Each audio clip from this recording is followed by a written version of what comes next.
Like a lot of people my age, I didn't really put much stock on anything with George Lucas's name on it after the first prequel.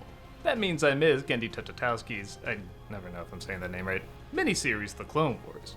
For years, people would tell me, you have to see it, you have to check it out. Even when it first came out, everyone was saying, man, this is what the prequel should have been. They're so good. So I finally sat down, watched it, and I'll admit it's not really what I was expecting.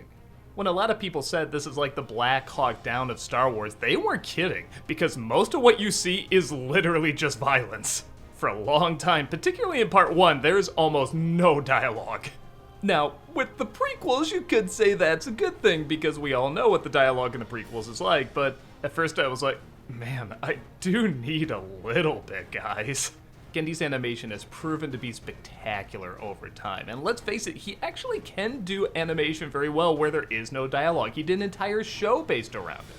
But at first, I wasn't convinced this was working, and I remember the exact moment where I went, uh-oh, we're in trouble. And that's when Anakin looks at Padme in those weird styles that I think looks awesome in other Genndy stuff, but looks a little odd in Star Wars. And they just look at each other, and I felt nothing. Which, again, you could argue is kind of just the prequels as usual, but I really like Genndy's work, and I like how much he can do without any dialogue, so this did concern me. But John Woo used to talk about the ballet of violence he used to use in his movies, and that's kind of what this becomes. Maybe not a ballet of violence, but a language of violence. Which kind of sounds awful, but it also kind of sounds badass too, and it actually does start to transform into something interesting. Kind of like a Samurai Jack or Primal episode, what they say verbally isn't that important. It's how they say something physically, and in a strange way when you see how they fight and when they take a breath and when they don't attack and when they pause and when they send in troops or when they go in on their own, you do surprisingly start to get some character from them. I always thought the Clone Wars movie was the first appearance of Ventress, but I guess it was here, and it's not a bad first appearance. If I never saw the Clone Wars series, I would be asking, who is this character? I want to know more about this character. General Grievous, I guess, makes his first appearance here.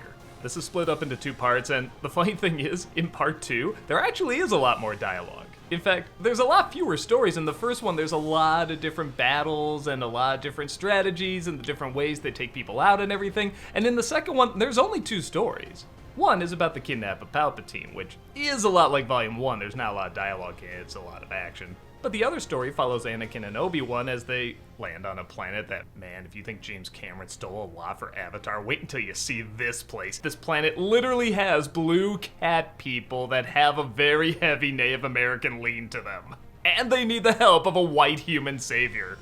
But what I like about this version is, it gets weird. Anakin has to go on a spiritual quest that involves leeches and trying to take down this evil place, and the more you hear about it, the more bizarre it sounds, and it is, but you can feel real self-reflection, and again, a lot of it's done without a lot of dialogue.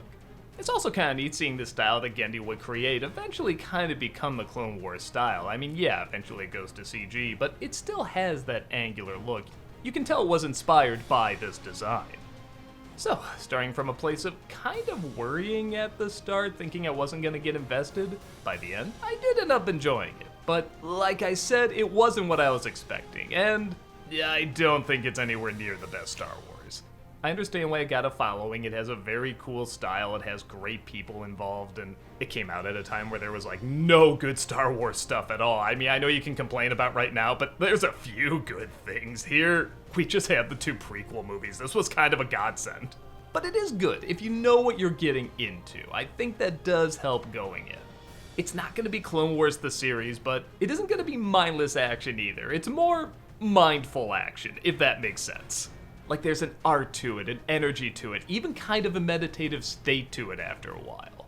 Which I know sounds strange, but if you know this guy's work, you know that makes a lot of sense. Grab a lightsaber, grab a blaster, and jump on in to this mindful violence.